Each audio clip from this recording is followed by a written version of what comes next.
नमस्कार विद्यार्थी मित्रांनो, स्वागत आहे तुमचं तुमच्या आमच्या आपल्या लाडक्या युट्यूब चॅनल मध्ये, ज्याचं नाव आहे गरुड झेप क्लासेस मुरुड. विद्यार्थ्यांनो, आज आपण दशांश अपूर्णांकाचा भागाकार ही प्रक्रिया बघणार आहोत. भरपूर विद्यार्थ्यांना दशांश अपूर्णांक, अपूर्णांक, पूर्णांकयुक्त अपूर्णांक या सगळ्या गोष्टी म्हटलं की बापरे, हे गणित खूप अवघड आहे की काय असं वाटायला लागतं. पण विद्यार्थ्यांनो, आपण बेसिक पासून तयारी सुरू करतोय, कारण आपले जे चौथी स्कॉलरशिप, 5वी नवोदय, 7वी स्कॉलरशिप, 8वी NMS चे जे विद्यार्थी आहेत, या विद्यार्थ्यांना, बऱ्याच विद्यार्थ्यांना गणित आणखी जमत नाही. अशा विद्यार्थ्यांसाठी आपण बेसिक पासून तयारी घेतोय. त्यामुळे अशा विद्यार्थ्यांपर्यंत हा व्हिडिओ शेअर करायला बिलकुल विसरायचं नाही की ज्यांना गणिताची खूपच भीती वाटते. चला विद्यार्थ्यांनो, अधिक उशीर न करता मी हा व्हिडिओ सुरू करते. तत्पूर्वी जर चॅनलवर नवीन असाल तर चॅनलला नक्कीच सबस्क्राईब करा. विद्यार्थ्यांनो, आज आपण पूर्णांकयुक्त अपूर्णांकाचा भागाकार बघणार आहोत. विद्यार्थ्यांनो, बऱ्याच वेळेला तुम्हाला असे शंका मनामध्ये येते की या भागाकारामध्ये नेमकं दशांश चिन्ह पुढे किंवा पाठीमागे कशा पद्धतीने जातं, पाठीमागे कधी जातं, किंवा पुढे मग ते शून्य कशा पद्धतीने येतात, किंवा बापरे खूप मोठं गणित दिलंय तर मग त्याच्या स्टेप्स आपण विसरून जातो, एखादी जरी पायरी आपण मिस केली तरी आपलं गणित मग चुकतं.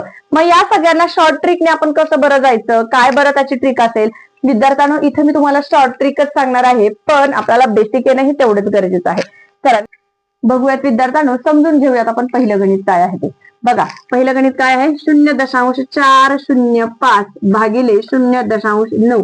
आता याचा भागाकार कसा करायचा किंवा दशांश चिन्ह नेमकं कुठं ठेवायचं याचा प्रश्न बऱ्याच विद्यार्थ्यांना पडतो. बघा काय करायचं, सरळ सरळ भागाकार करून घ्या. 9 1 9, 9 चौक 36, 4 उरले, 9 5 45. 45 उत्तर आलेले आहे. मग आता दशांश चिन्ह द्यायचं तर कुठे द्यायचं. अंशामध्ये किती ना आहे, 1 2 3 नंतर आहे आणि छेदामध्ये फक्त 1 घरानंतर आहे. तर या 3 मधून हे 1 मायनस करून टाका, 2 राहिले. तर उत्तरामध्ये सुद्धा आपल्याला 2 नंतरच दशांश चिन्ह द्यायचंय, 1 2 दशांश चिन्ह आणि देऊन टाका. चला, 0.45 हे असेल तुमचं या गणिताचं उत्तर. त्याचबरोबर आता दुसरं गणित बघा काय आहे, 1.008 मांडून घ्या सरळ. 1.008 भागिले 0.0012. बापरे टीचर, छेदामध्ये तर खूपच दशांश चिन्ह दूर आहे आणि अंशामध्ये सुद्धा 3 घरानंतर दशांश चिन्ह आहे. मग ज्या वेळेला असं असतं त्यावेळेला करायचं काय आम्ही. विद्यार्थ्यांनो, ज्या वेळेला अंशामध्ये दशांश चिन्ह आणि छेदामध्ये त्यापेक्षा जास्त असेल त्यावेळेला आपल्याला त्या उत्तरामध्ये ते किती ते जास्त आहे हे बघून पुढे त्या उत्तरामध्ये 0 लावायचे आहेत, म्हणजेच आपलं उत्तर निघणार आहे. सरळ सरळ भागाकार करून घ्या. थोड्या वेळासाठी या दशांश चिन्हाचा विचार डोक्यातून काढून टाका. ठीक आहे, वर घेऊयात आपण ही संख्या 1008 आणि खाली घेऊयात 12, कारण दशांश चिन्ह किंवा या 12च्या इकडे असणारे जे शून्य आहेत त्याला काहीही किंमत नाही. ठीक आहे, चला 12 1 12, 12 8 96, उरले किती 4 आणि 12 चौक 48, 84 झाले. मग आता 84 उत्तर दशांश चिन्ह इकडे द्यायचं का काय बरं करायचं. जर इकडे दशांश चिन्ह आपण घर मोजत गेलो तर ते चुकणार आहे.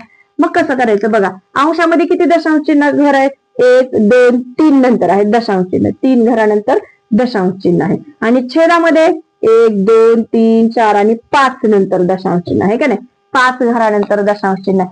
सरळ सरळ या 5 मधून हे 3 मायनस करा, किती राहतील, 2 राहतील. तर ते 2 आपल्याला या 84 वर काय करायचे, 0 लावून टाकायचे. हे झालं आपलं या भागाकाराचं उत्तर. बाकी कुठलीही ट्रिक आपल्याला करायची नाही. बाकी वेगळ्या ट्रिकने जर आपण गणित करत गेलो तर नाही तर आपला वेळ जाणार आहे आणि आपल्याला कमी वेळाचे गणित करायचे. ठीक आहे, त्याच्यानंतरचं गणित बघा, 0.924 भागिले 7. टीचर, याच्यामध्ये तर छेदात बिलकुलच कोठेच आम्हाला दशांश चिन्ह दिसत नाही, मग याचं उत्तर काय असेल. बघा विद्यार्थ्यांनो, कशाला गोंधळात पडताय. चला, 7 1 7, 7 1 7, 1 चा भाग बसला, 2 उरले, 7 3 21, 1 उरला, 7 2 14. प्रश्नच नाही, 0.132 हे झालं आपलं या भागाकाराचे उत्तर. अतिशय कमी वेळामध्ये आपण हे गणित करू शकतो. आणखी मी तुम्हाला अशीच काही गणित देणार आहे. बघा, आता हे थोडेसे मोठे झाले. आता बघा, एकच पाडा आहे, एकच संख्या आहे, फक्त दशांश चिन्हामुळे त्यांच्या उत्तरात कशी अदलाबदल होते ना ते आपण बघणार आहोत.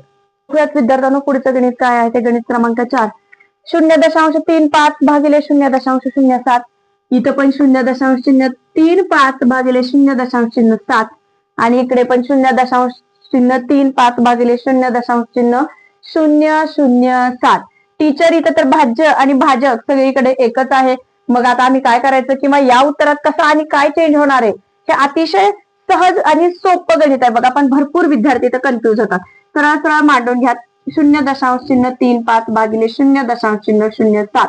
सरळ सरळ 7 एक 7, 7 5 35. इथं पण 1 2 नंतर दशांश चिन्ह, इथं पण 1 आणि 2 काटाकाटी करून टाका. फक्त 5च आपलं उत्तर येणार आहे, जास्त विचार करायचा नाही. नंतर बघा 0.35 भागिले 0.07.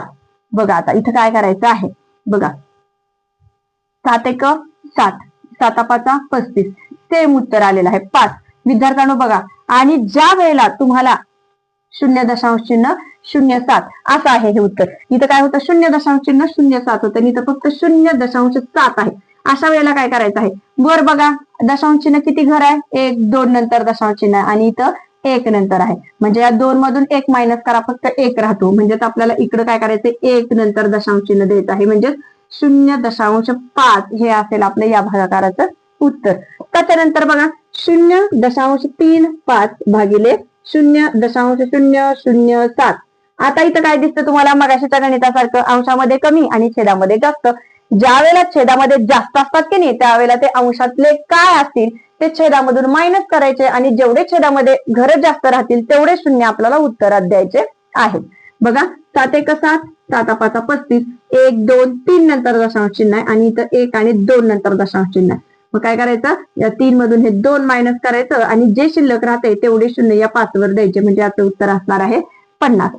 चला तर विद्यार्थ्यांनो, कसा वाटला तुम्हाला आजचा आमचा हा व्हिडिओ हे कमेंट्स मध्ये मला नक्कीच सांगा.